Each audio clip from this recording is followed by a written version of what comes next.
हरे कृष्णा कृष्णा कृष्णा हरे हरे, हरे राम राम राम हरे हरे। कलि युग में सभी शूद्र से जन्म होते, कलौ शूद्र संभवा, स्कंद पुराण में कहा गया। किंतु भले ही कई लोग माने न माने, जैसे दूसरी युग में ब्राह्मण घर में जन्म हुआ व्यक्ति ब्राह्मण होता है, क्षत्रिय घर जन्म होता क्षत्रिय होता, वैश्य घर जन्म होता वैश्य होता, शूद्र घर जन्म होता शूद्र होता, अलग अलग युग में होता था। जैसे सत्य में, त्रेता में, द्वापर में देखा जाता है। किंतु कलि युग में ऐसा नहीं है। कलि के युग में जो भी जन्म होते, जैसे ब्राह्मण घर में जन्म हो, क्षत्रिय घर जन्म हो कि शूद्र घर में जन्म हो, कोई भी घर में जन्म होता वो शूद्र ही जन्म होता है। ये बात स्कंद पुराण भी कहा गया। स्कंद पुराण के खंड 18 में स्कंद 6 नागरकांड अध्याय 239 श्लोक संख्या 31 में कहा गया, जन्मना जायते शूद्र संस्कारत द्विज उच्यते, वेद पठात भवेत विप्र ब्रह्म जानति इति ब्राह्मण, ये कहा गया।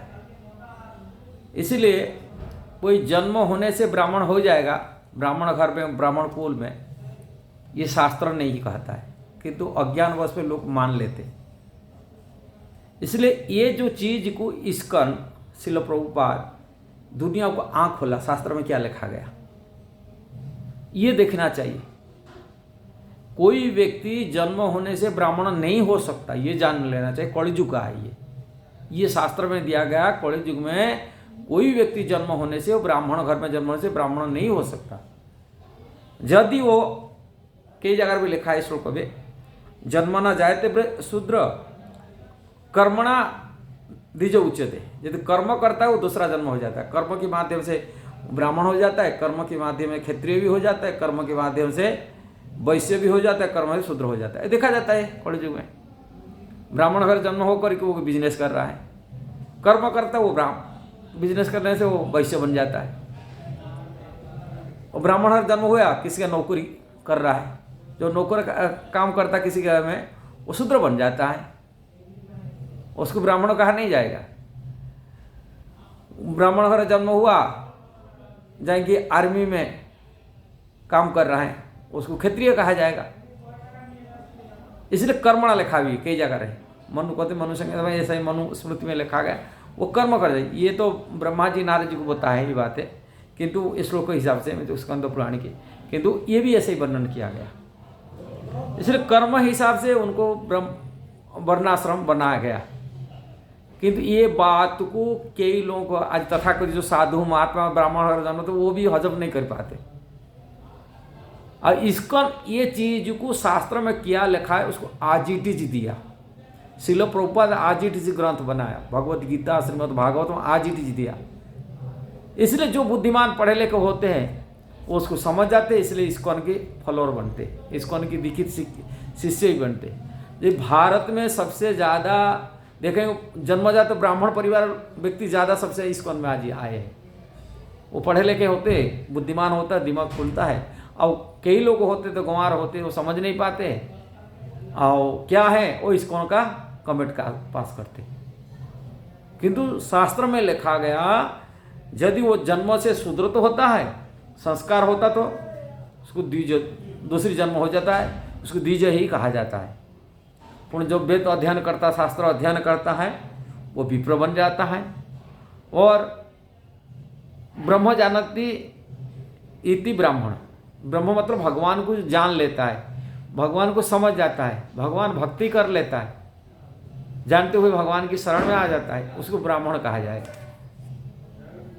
अब भगवान ब्राह्मण अपने को कहेगा, भगवान नास्तिक बन जाएगा, वो किसी बात के लिए ब्राह्मण भी कहा जाएगा। भगवान की वो नहीं है, जिसके आत्मज्ञान नहीं है।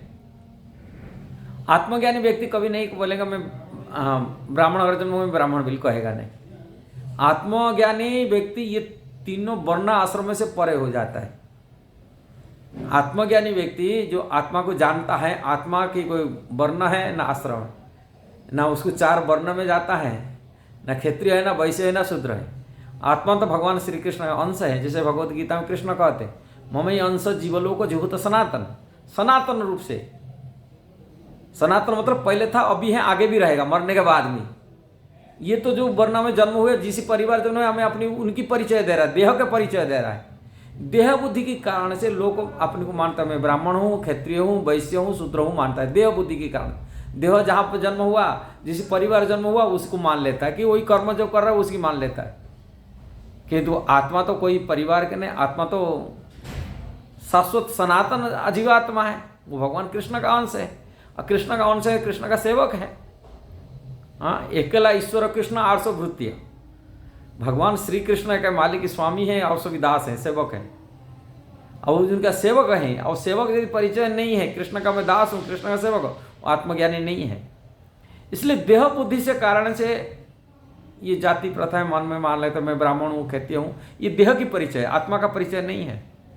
इसलिए ये कम बुद्धि वाले लोग इस प्रकार विचार करते हैं। और इसी कारण से ये आत्मज्ञान का अभाव होने के नाते शारीरिक बुद्धि से इस्कॉन का खिलाफ में उल्टा सीधा परिचय बात करते हो, अनर्गल बात करते। किंतु जो आत्मज्ञानी आत्मा को जानता है, समझता है, वो इस्कॉन का खिलाफ में कभी नहीं बोलेगा। कहीं इस्कॉन जो दे रहा है, जो शास्त्र को आज इट ज्ञान दे रहा है, आज इट यथार्थ जैसा शास्त्र में लिखा है ऐसा ही है। कहीं इस्कॉन के प्रामाणिक की परंपरा स्रोत से ज्ञान मिल रहा है इस्कॉन से जुड़े हुए वाला व्यक्ति को। जो इस्कॉन में जुड़ जाता है उनको प्रामाणिक स्रोत की ज्ञान मिलता है, प्रामाणिक सूत्र से। कोई मानसिक विचार नहीं देता है, मेंटल स्पेकुलेशन इस्कॉन नहीं करता, मेंटल स्पेकुलेशन, कल्पना कल्पित बात नहीं बोलता है। एक प्रामाणिक सिद्धांत बात को यथारूप ज्ञान देता है, आजिट ज्ञान देता है। इसके लिए यदि कोई बुद्धिमान वास्तविक जीवन को आत्मज्ञान को प्राप्ति करने के लिए चाहता है, आत्मा को समझने के लिए चाहता है, भगवान को समझने के लिए चाहता है, आत्म कल्याण के लिए चाहता है, इसको इस्कॉन में जुड़ जाना चाहिए। इस्कॉन के भक्तों की संगति करना चाहिए। और जैसा ये शास्त्र में कहा है, भक्तों की संगति मतलब नहीं मिथ्या फॉल्स ईगो में। भगवान जो गीता में कहते गुरु की शरण में कैसे जाना चाहिए, प्रणिपाते न परिप्रश्न न, हाँ, प्रणिपात होकर सेवा करते हुए। हाँ, भगवान कहते हैं उसके पास ऐसे ही गुरु की शरण जाकर विनम्र भाव से सेवा करते हुए यदि किसी वैष्णव की इस्कॉन के भक्तों के शरण में जाकर भक्ति सीखेगा, तभी ये ज्ञान को अनुभव कर पाएगा। दंभ अहंकार में नहीं है, अहंकारी व्यक्ति को भी ज्ञान ग्रहण नहीं कर सकते। भगवान गीता में ये बात भी कहे उसकी, दंभ अहंकारी व्यक्ति ज्ञान ग्रहण नहीं कर सकता है। अहंकार शून्य है कि विनम्र भाव से जो यदि भक्ति सीखेगा तभी आत्मज्ञान प्राप्ति कर सकता है, वो इस्कॉन में कुछ प्राप्ति कर सकता है, इस्कॉन जोड़े से कुछ प्राप्ति कर सकता है, जो ये मनुष्य जीवन को सफल बना सकता है। यदि ये वीडियो सही लगा जरूर उसको शेयर करना, सब्सक्राइब करना, लाइक कमेंट देना। हरे कृष्णा।